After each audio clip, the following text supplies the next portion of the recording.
Hi, friends. This is Donniel Hartman and Yossi Klein Halevi from the Shalom Hartman Institute. Last week, we were Israel at ceasefire. From this morning, we're again Israel at war. Last week, we talked about the domestic front and about possibilities for healing. Today we're titling War and Corruption, with healing elusive. I don't want to say you were right. I restrained myself last week. I figured, you know what, let's let it go. Let's have a positive It was ending. a good week. It was a good day. Yeah. Today's also day 529. No end in sight. No end in sight, and maybe even further away, and we're going to talk about that. Before we get into the depth, there's little Charlie Robbins, who we celebrated his birth a year ago, if you remember. My dear friend and board member of the Institute, Wayne Robbins, is dedicating and sponsoring this episode in honor of Charlie Jacob Robbins, who is a year. Charlie, I wish you had a better year. And at the same time, when this was decided just last week, this week already, I think Wayne just got up from Shiva from his father, Larry Robbins, a blessed memory, and I'm happy to mention him as well. And our thoughts are with you, Wayne. And our prayers are with you, Charlie, and with all the Jewish people, with all people. War and corruption. Last night, we decided to talk about corruption. We wanted to talk about the firing of the Shin Bet director by the government, the first Shin Bet director who's ever been fired in the history of the state of Israel. Netanyahu decided to fire him. And that has been since Sunday night, that's all we're talking about in the country. And there's a profound sense of something deeply flawed about this. It's very different than judicial reform, which is about changing the basic nature and the laws of the country and the checks and balances that we need and that Israel needs, given its particular nature. But it's clear a government is allowed to hire and fire a Shin Bet director. It's just never been done before. And doing it now, something is going on that we have to talk about. Something that Israelis are feeling, and again, we're split, but it's 51% believe that it is pure politics that motivated this firing, and only 33 or something percent are supported in the latest poll coming out last night. And so, again, it's along the lines of the political parties where we're a coalition opposition. And every poll shows the same results. 30% of the country is with Netanyahu no matter what. Yeah. And not much more than that. No, that's his core base of 20-something percent, plus Ben Gvir Smotrich. That's right. They're parts of his coalition. But he's lost, actually. His government is much bigger than that. His government is 69 seats now, but he has his 30 or so. So we thought that that's what we were going to talk about. I didn't want to talk, but we felt we have to talk about it because this is, as always, we have to talk about what's going on in Israel. And then we wake up and we're back at war. And so we really have to start there. I don't know if you could separate them or not. I want to speak separately about them.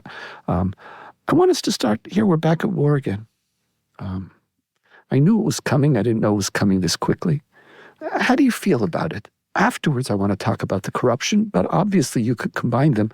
For me, they're very distinct, even though without doubt, doing this at this time paints and taints the firing in a different light. But our people are at war again. How do you feel, Yossi? Deeply ambivalent. When I woke up this morning and I saw the list of Hamas leaders that had been killed overnight, I had this feeling of we're back, we're doing what we need to do.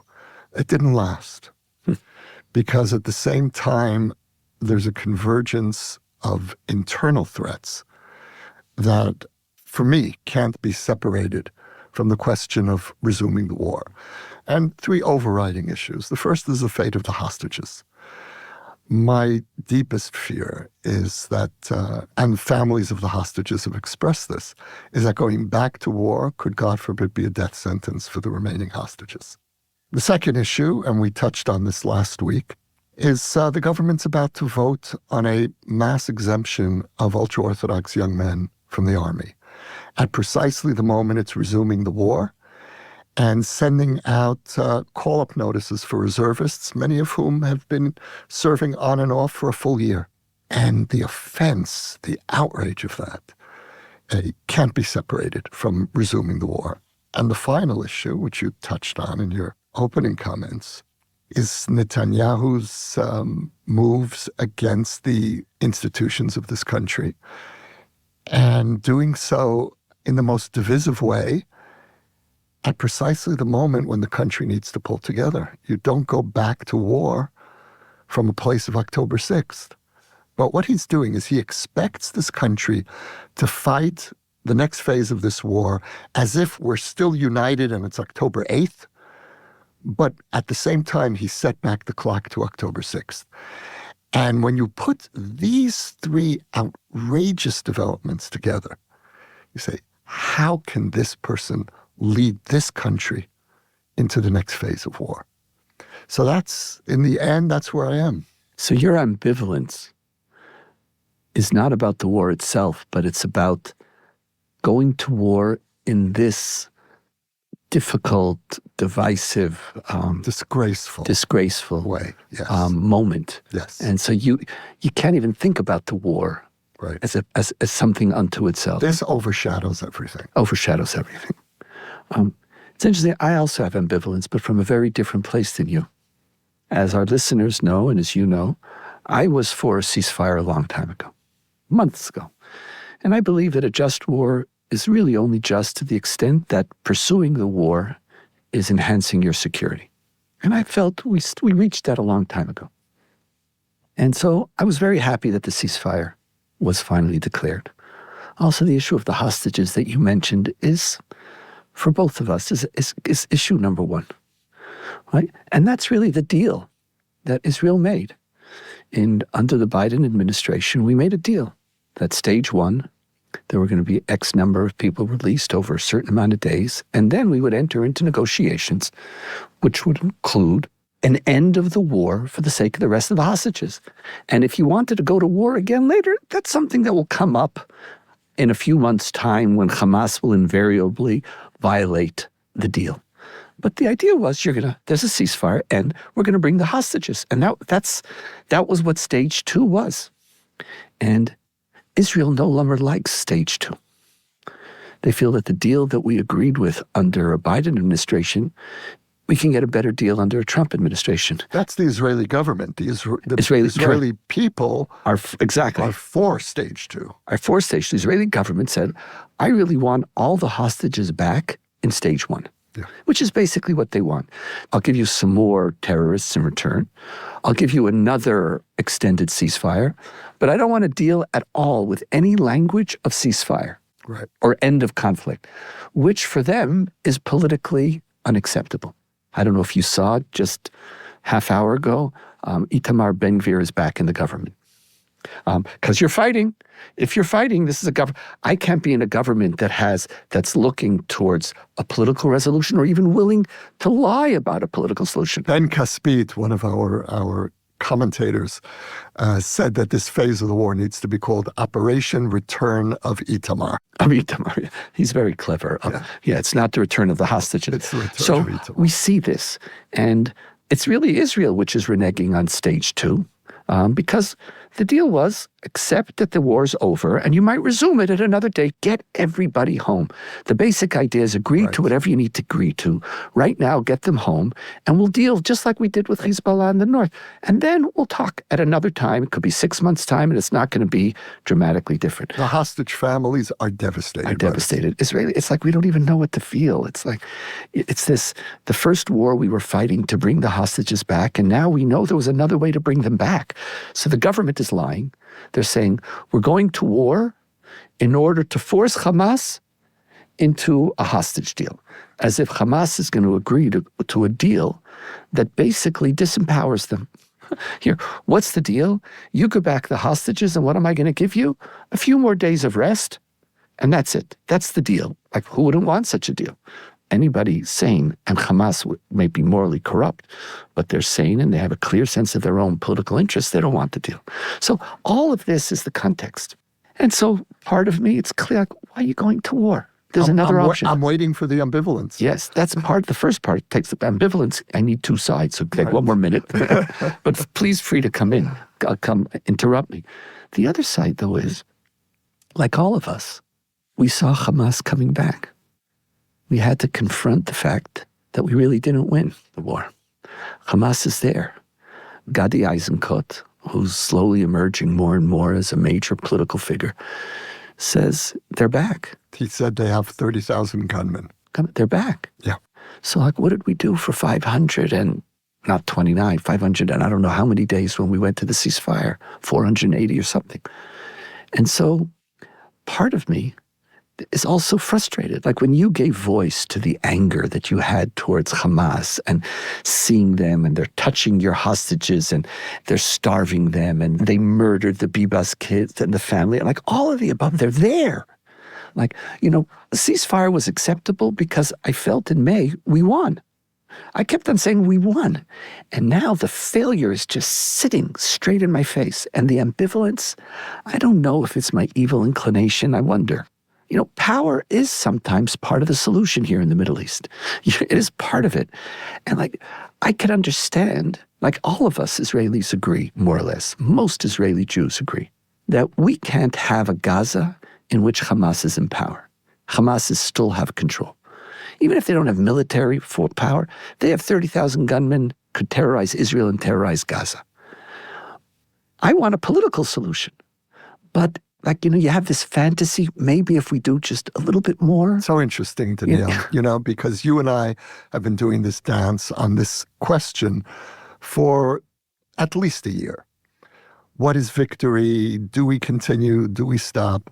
And I've been the hardliner, and you've been conciliatory, or you know, you've been saying not conciliate. That's not quite the right word, but more saying, you know, we've done enough. We've already restored our deterrence, and now we're almost switching roles, because I don't believe that under these circumstances, with this leadership, this government, we should be continuing in Gaza.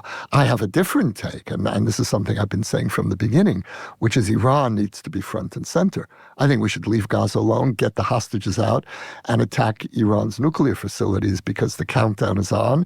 We destroyed their air defense system. They are wide open, and the clock is ticking. Those air defenses are going to be rebuilt.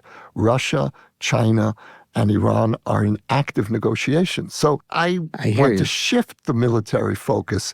On Gaza, my feeling is enough. Enough. It's interesting. I never have to feel a need to justify my inconsistencies, but when they're so glaring, I just want to comment. Well, I think it shows, sorry, just one point. I think that the inconsistencies that you and I both reveal from time to time are an essential part of the Israeli experience. That's correct, today. Because the reality is such. You know, I wanted a ceasefire in May. I thought we won. And then I wanted us to go to a political solution. But the presence and arrogance of Hamas make, like I have a Yetzer Hara, an evil inclination. Is there like, if we just do a little bit. It's not an evil inclination. I don't know what it is, but again, you know, and so we start with the air. You know what it is, Donniel? You know what it is? It's this profound sense we all feel violated. And we feel you can't get away with October 7th. You can't get away with starving our hostages and humiliating them. And I hear you. And so it's coming from a very deep Israeli place. It's true. And there's another part to it, is that I think we let victory evaporate. We were at a point that's when politics comes in. And we let it evaporate. And as a result, the victory is no longer there. And so with Hamas so powerful there, is there any notion of a political solution in which Hamas will be disarmed and be removed? Like, part of my political plan had to change in light of the reality which this government created, because there were other options. So here, like, I feel like we're back at this war as a war of self-defense, but a war of self-defense is only self-defense if you don't have another option. And so I don't know if something limited. So it's like I'm ambivalent because you know that the status quo in Gaza right now is not going to allow for the type of political horizon that I'm looking for. So is there other ways to do it? I don't know. Right. But so this is some of my ambivalence, and I'm angry because we had other options. Yeah. We had other options. We let victory dissipate. See, So I'm not sure. now, by the way, and one last thing, I never used the word of deterrence was your thing. Right. So I don't think deterrence has dissipated. But Hamas is right now too strong in Gaza, and it turns out we did much less. I'm going to pull a Donniel here. I'm going to argue from your place in the past, which is we don't know. We might have done such profound damage to Hamas's ability to govern. What are we leaving Hamas? Gaza is wreckage. They're going to be the king of what exactly? And again, yes, for me, deterrence is what this war has been about from October 8th, the need to restore the credibility of our military deterrence. I think to a large extent we've done it, not completely. And maybe there is no complete deterrence. Maybe. And I'm not at all sure that we haven't defeated Hamas. We don't know. That's the Okay, truth. here again, we disagree, and it's legitimate because it's who knows? None of us really know. But I can tell you, reading those 5 names this morning did nothing. It's like those names, like give me names. Every name is replaceable. So now there's Sinwar's brother. And once we kill Sinwar's brother, there'll be Sinwar's third cousin through his mother-in-law. You know, like by marriage. Like there'll always be the next figure. And like at what point are we going to learn that Hamas we did so much, but deterrence I think we have. The truth is we don't know. I'm looking and I'm wondering. We don't know. You know, we rejected politics, and as a result, we forced ourselves back. We rejected a political possibility. Path. Right. We reject not just stage 2, even a political path early. We never wanted it. This government couldn't afford it. And so that's right. Because they wouldn't empower the Palestinian Authority. And they wouldn't survive. Yeah. And so they went back to the path of war. And Itamar Ben-Gvir and all his ministers are back. And last week I celebrated the fact that I could breathe without him. And now there's going to be less oxygen. And we're back at war. And I think most Israelis feel bad for all the reasons that we spoke about. And some of them are still saying, maybe. But unfortunately, when we do this maybe, just like we did, we're going to bomb. And those 5 people were killed and 340 others, some of them Hamas, some of them civilians. Air campaigns are horrifically inaccurate. And, there's collateral damage, that disgusting term, as if you're like damage is a toilet paper. It's like tissues. Yeah, there was some damage, to the car and people. People are getting killed. And so we're back into this, is this a war of self-defense? Is it a war of politics? Is it an unjust war? And it's just, anyway, so we're back there. That's our thoughts about war. Let's talk about what is happening with the head of the Shin Bet, with Ronen Bar. Take it. What's your core feeling about that? 2 things. One is that Netanyahu knew that he's going back to war before he fired or tried to fire the head of the Shin Bet. And I say tried to fire because this still is a country of the rule of law and there is due process, and he hasn't yet been able to fire him. And what's the issue? Explain to our audience what the issue is. Well, Netanyahu has framed it as he doesn't trust the head of the Shin Bet. Now, he actually is not the commander-in-chief of the Shin Bet. The Shin Bet is its own institution, and it has its own internal laws. And you can't just arbitrarily fire the head of the Shin Bet. The government can. The government can't because... It can, but it has to show good cause. Has to show cause. By this commission has to say there were grounds for it. Yes. There has to be grounds. And to say, I don't like him, I don't trust him, why don't you trust him? He hasn't given a reason. Quite to the contrary. He said over and again that he's done a great job. And he won't fire him because of his criminal incompetence from October 7th, because it can't be that he's criminally incompetent and Netanyahu's not. So October 7th is not the grounds for firing him. The chief of staff resigned because of his taking responsibility. Gallant was fired because he's too divisive. Former defense minister. Bar is being fired because I don't trust you. So one by one, the guy who was prime minister on October 7th, who refuses to take any responsibility for it, is firing everyone in the security establishment. And whether he has the right to do that or not in principle, in practice, you know what? They all need to go. They all need to go. And we all know that. Including Bar, including the head of Shin Bet himself. Yes, they all need to go, provided that the political echelon takes full responsibility and resigns as well. We need a total house cleaning here of the security establishment and the political establishment. Netanyahu will not get away with blaming October 7th exclusively on the military. So that's one piece of this. I mentioned a moment ago that he knew before he announced his intention to fire Bar that he was planning to take us back to war. Last night, Bar was sitting in the IDF headquarters together with the IDF commander-in-chief, overseeing the operation to assassinate these 5 Hamas leaders. And to relaunch the war. It's much more than these 5. Yes, and to relaunch the war. We killed 340 people. It was a massive bombing. And to relaunch the war. How do you, Prime Minister, take us to war while making this move that you know is going to tear the country apart? That's one part of it. Could we stop with that? Yeah. Because you have to let that breathe.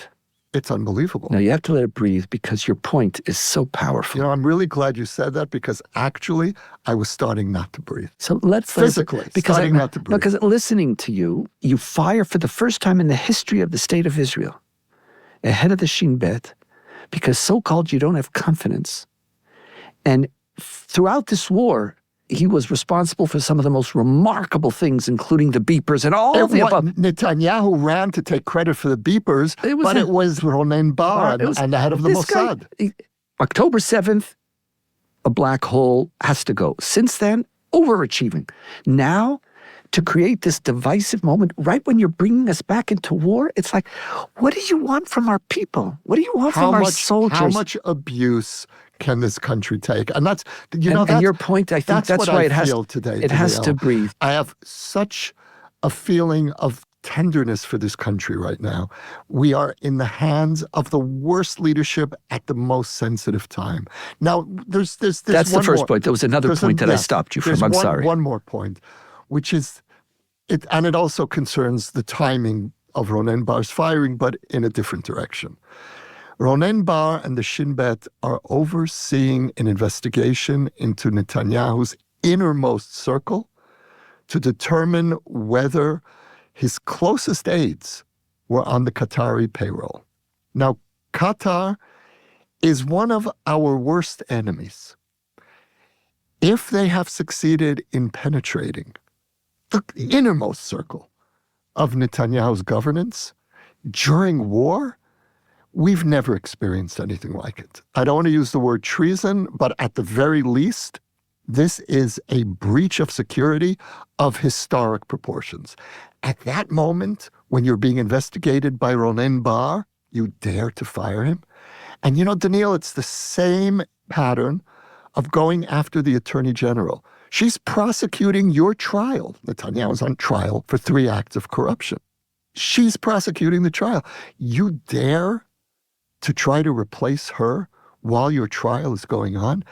If this happens, if he succeeds first with Ronen Bar, while Qatar, and what we call here Qatargate, is being investigated, and then he moves on, as we know he intends to, he said so, to move on to the Attorney General while his trial is going on, then we are seeing the complete breakdown of the rule of law here.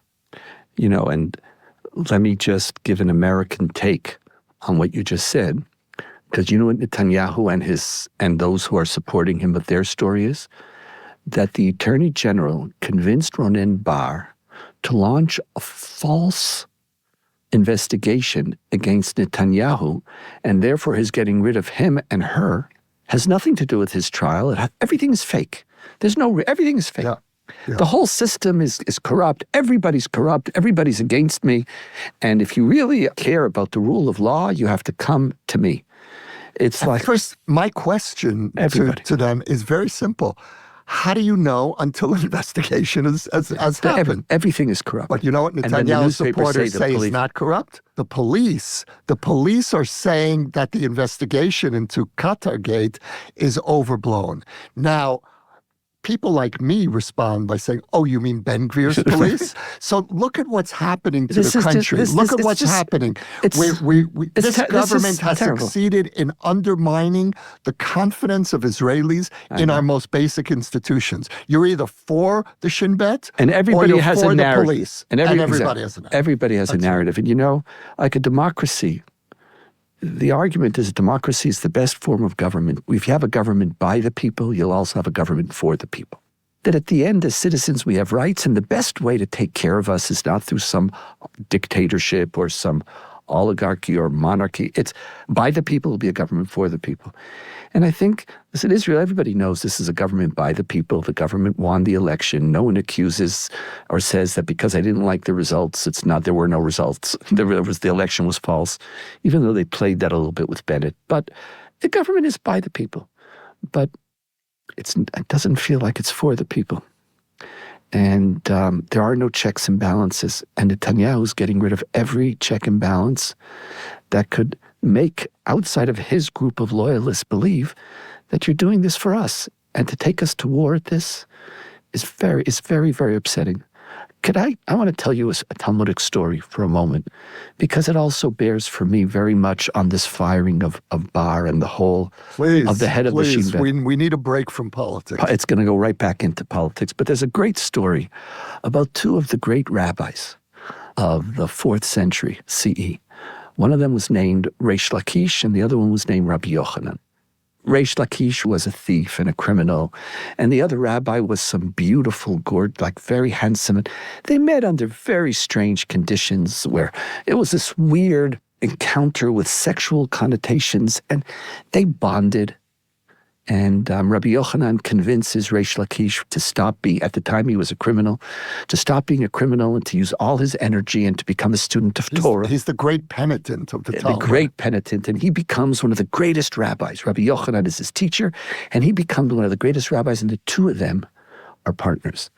But there's always raw emotion, and their whole relationship was a strange one, like what was motivating them, desire and emotion. But they were study partners. And at what point they got into a debate over Jewish law, over a minor issue. And Rabbi Yochanan insulted Reish Lakish. And he says, what are you? You're like you're telling me you're the former criminal. And Reish Lakish says to him, if you're still remembering who I was, what have I done? And what is this? They keep on fighting and they separate. And Reish Lakish gets very sick. And he's married to Rabbi Yochanan's sister. And she pleads with Rabbi Yochanan, please pray on his behalf so that he'll be healed. And he, with all of his passion, won't admit that he's wrong, and he sticks to his guns, and Reish Lakish dies. And Rabbi Yochanan is destroyed. And all the rabbis around say, how do we help? This is our leader. We have to help him. And they say, oh, we know another rabbi who's unbelievably smart and thoughtful. He'll be his chavruta. He'll replace Reish Lakish. And then it tells the story of the two of them getting together, and Rabbi Yochanan says a certain thing in Jewish law, and this new genius rabbi says, oh, that's a great point. This other rabbi from 200 years ago agreed with you, so you're on the right path. And he looked at him and he says, you're the replacement for Reish Lakish for me?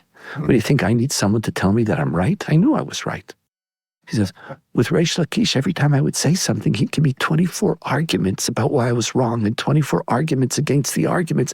And he said, precisely through that discussion, Torah grew, Torah expanded. So deep in our tradition and our Talmud and the way it's written is the belief that through argument we further our knowledge, we approximate truth, we deepen our understanding. We don't want a bunch of people who agree with each other. And our tradition says a disagreement for the sake of heaven will always last.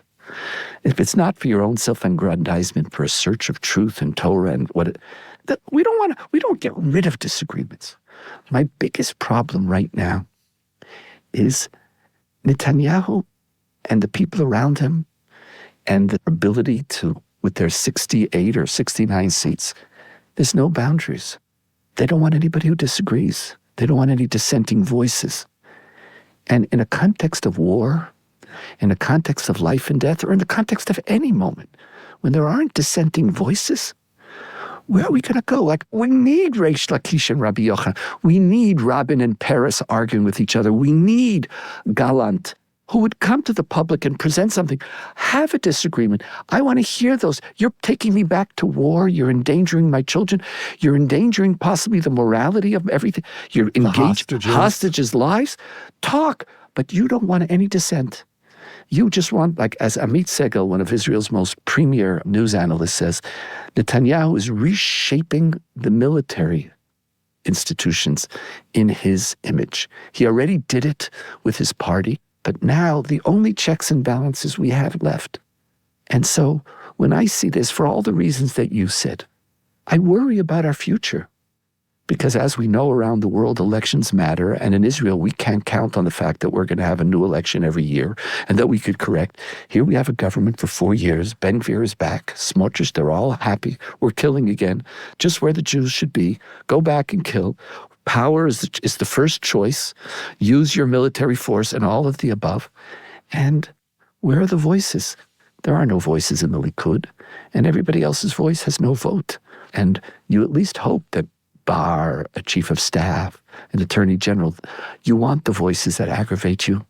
You need your Reish Lakish. And when Rabbi Yochanan said, this is who, and you know what happens to Rabbi Yochanan when he loses Reish Lakish and they bring this new person, he got so upset, he also dies. It's our survival requires this type of conversation. And this moment, we called this war and corruption. They're living together and they shouldn't be. This is not the time. Last words, Yossi. Now, that was very powerful, and I would take it in a different direction, a complementary direction, that in our leadership, we need a tolerance for dissenting voices, and we need, most of all, an ability to take responsibility, personal responsibility. And what this whole period reveals is that we have a leadership, beginning with Netanyahu, straight through this government, that has refused to take the most basic responsibility for the worst failure in this country's history, for October 7th. Everyone is to blame but Netanyahu. Netanyahu rushes to the microphones whenever there's a military success, and then he blames everyone else for October 7th. Maybe and that's the greatest corruption you've So seen. this is it. So there's something, in our tradition, and I think it would be worth exploring at some future point, Donniel, of, this is a religious tradition that emphasizes responsibility on every level. Personal, collective, the Jewish people has to take responsibility. What does it mean to be a leader? We've developed teachings on this for thousands of years.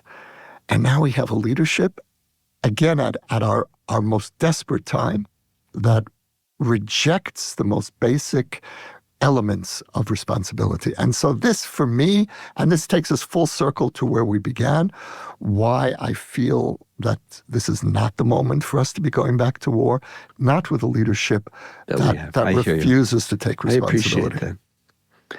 And all of this, when we're not even at Israel, we're not Israel at peace, we're not Israel at ceasefire, we're Israel at war. 529 days, 49 of our family is still there. And, I wish last week I tried to be uplifting. Today's a harder day. Yossi, thank you for walking through it with me. It's a pleasure being with you. And to all of our audience, we should be well. And Charlie, happy birthday.